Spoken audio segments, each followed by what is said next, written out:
اچھا جی، یہ آج کا بڑا ٹرینڈ چلا ہے، humanity is the best religion. سنا عبد الستار علی صاحب کی وفات کے بعد بڑے بڑے بل بورڈز بھی لگے اور ہمارے لبرلز کی طرف سے ہیومینزم اور humanity is the best religion. اور اللہ کے بندو، پہلے تو ڈیسائیڈ کرو کہ ہیومن کسے کہتے ہیں.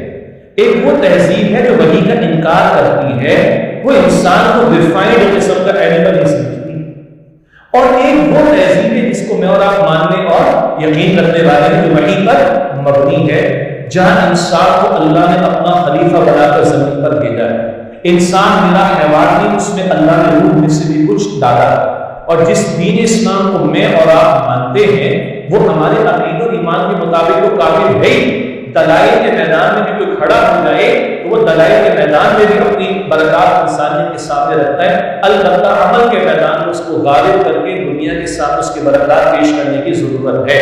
جو آپ نے فرمایا کہ خدمت خلق و عبادات یا عبادت رب پر ترجیح دینے کی کوشش کی جا رہی ہے، یہ مسکنسیپشنز پھیلائے جاتے ہیں اور تصور یہ دیا جاتا ہے کہ مذہب تمہارا ذاتی معاملہ ہے. سنا ہے، religion is your private affair.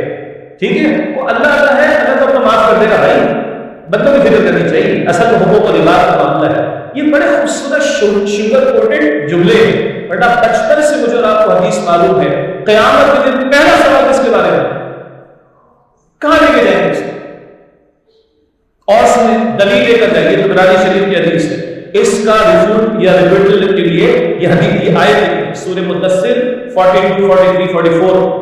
جنت والے جہنم والے سے پوچھ رہے ما سلککم فی سقر، کیا شاید میں جہنم میں لے گئی؟ کچھ اگر الفاظ کو یاد ہوگا، قالوا لم نکن من المصلین، ہم نماز ادا کرنے والے نہیں. حقوق اللہ ہے. آگے چلے، ولم نکن نطعم المسکین، اور مسکینوں کو کھانا نہیں کھلاتے تھے. حقوق عباد بھی ہیں.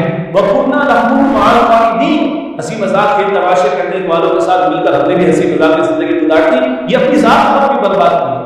یہ سارے حقوق اللہ کا کلام، اللہ کا دین بیان کرتا ہے. حقوق العباد ادا کرنا یہ بھی اللہ کا حکم، اور حقوق اللہ ادا کرنا یہ بھی اللہ کا حکم. بقول مفتی منیب الرحمان صاحب کے بار بار نوٹ کریں، حقوق العباد کی الٹیمیٹلی حقوق اللہ ہے. بڑا قیمتی نکتہ ہے. ماں باپ کے ساتھ اس سے سلوک کرو، کس کا حکم ہے؟ اللہ تعالیٰ کا.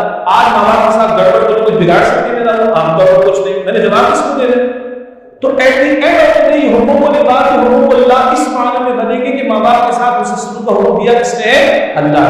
یہ کلیئر رہنا چاہیے دین اسلام کے بارے میں. اٹس کوڈ آف لائف، خالق کا دیا ہوا زندگی کے تمام حقوق کے لیے رہنمائی. اور یہ جو دائیں بائیں ہیومنزم اور ہیومینٹی از بیسٹ ریلیجن، آپ لوگوں نے جواب دینا نہیں اس کا. یہ سن لیجیے، اس کو خالی ریفرنس کوٹ نہ کریں. آپ کو میں نے کھڑے ہو کر محمد مصطفیٰ کے بہاف پر جواب دینا ہے کہ یہ اس طرح کی دخل اندازی جو ہے اللہ کے دین کے اندر کرنے کی قطعی اجازت ہی دین مکمل طور پر دے دیا ہے.